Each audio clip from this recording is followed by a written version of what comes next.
bonsoir à tous et bienvenue dans votre émission Yaga sur la Sport, une émission qui passe désormais chaque lundi à partir de 16h via votre téléweb préféré. À la présentation Yaruga Kamara. Comme invité cet après-midi, on a Mohamed Lamine Souma de l'agence MLS Sport Management. Au menu de notre émission, nous vous parlerons de la préparation précaire du CILI national local et enfin nous vous parlerons la préparation des CILI national pour la trêve du mois de juin, 2 matchs amicaux à négocier avec le Niger le 6 et contre la Tunisie le 10 juin du côté de Tunis. Tout à l'heure, nous serons là pour l'ouverture des débats.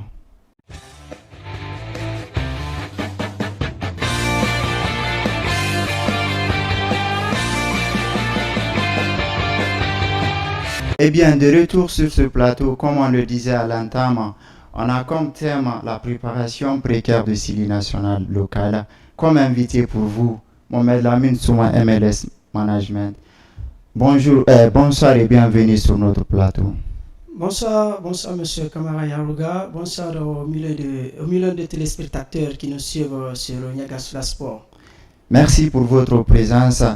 D'entrée de jeu, le CILI national local prépare le CHAN qui va se jouer du côté de la Tanzanie, l'Ouganda et Kenya. On est à quelques mois, jusqu'à présent pas de planning. Étant un acteur majeur du football local, quelle lecture faites-vous de l'actualité? Moi, je dirais que c'est une situation qui prévaut pour toute une nation. Et je suggérerais en fait que la fédération doit mettre en œuvre pour que l'équipe commence la préparation et afin de permettre à l'entraîneur de mieux préparer son équipe et d'avoir un bon effectif. D'avoir un bon effectif. Le championnat est en cours, mais ça ne suffit pas. Il faut du stratégie, il faut du stratagème pour permettre à la Guinée vraiment d'être objectif dans cette compétition. Il ne faudrait pas qu'on participe pour participer comme d'habitude. Donc cette année, on n'a pas droit à l'erreur. Il faudrait vraiment de l'investissement, que ce soit de la part du ministère des Sports et de la FEGIFOOT. Il nous faut un plan de travail, un planning. Et d'ailleurs, du côté de la CAF, une note est sortie cette semaine. Les équipes devraient déposer les listes d'ici le 22 juillet prochain pour participer à cette compétition, une liste de 23 joueurs. Et la Guinée, dans cette circonstance, n'a toujours pas effectué son calendrier de travail. Est-ce que ce n'est pas vraiment un retard qui dit pas son nom? Oui, moi, c'est un retard énorme. Et moi, je me pose la question chaque jour parce que l'équipe ne se prépare pas.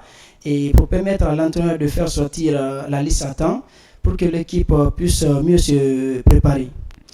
Oui, la préparation on suivrait de près avec la nouvelle équipe dirigeante de la Fédération guinéenne de football. En sa tête, M. Sori Doumbouya Sorel du Milo FC. Il est venu avec une nouvelle équipe. Donc, on espère avec leur équipe, tout pourrait changer autour de nos équipes nationales. Mais car cela ne tienne, on va encore se rabattre sur la situation des entraîneurs. La situation a fait toller dans les médias ces derniers jours.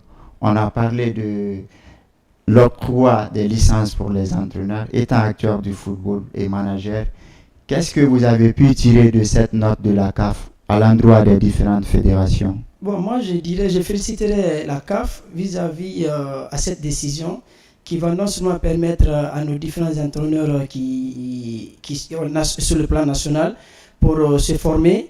Et je suis d'avis en fait, avant de prendre une équipe nationale, il faut avoir la licence ACAF, le minimum, ou avoir une licence équivaut à la licence ACAF. Vous voyez, donc je dirais que c'est un chapeau pour la CAF. Et c'est pour les permettre en fait d'avoir beaucoup plus d'entraîneurs de qualité. Ah oui, c'est vraiment un bon message de la part de la CAF. C'était en cours, mais c'était la validation qui tardait. Et heureusement, cette semaine, la CAF a officialisé la nouvelle. Et ça serait important pour tous les entraîneurs de se former. Et dans cette note, il y a une exception pour les entraîneurs qui étaient d'ailleurs sous contrat. C'est le cas du sélectionneur national Suleiman Kamara Abedi avec son staff. Déjà, il était en fonction, il travaillait sur l'équipe guinéenne, il a fait qualifier. Donc, pour sa situation, il serait sur le banc de la Guinée pour le CHAN prochain, ce qui était vraiment dans la confusion ces derniers temps en Guinée. Mais heureusement, la lettre de la CAF était claire. Les entraîneurs qui étaient sous contrat ont une exception de 2 ans, c'est-à-dire jusqu'à la saison 2027, à dépasser cette date. Tout entraîneur sous fonction ou qui continue maintenant sous contrat ne sera pas dans ce délai, serait sanctionné et puni par la CAF. Donc, un petit résumé sur le cas également de Souleymane Abedi qui était confondu ces derniers temps à la vitesse, à la précipitation. Oui, je crois que la CAF a déjà donné des éclaircissements suite au 18e Assemblée générale ordinaire de la Fédération guinéenne de football, qui a mis au clair, en fait, c'est pour les pousser à conduire leur équipe durant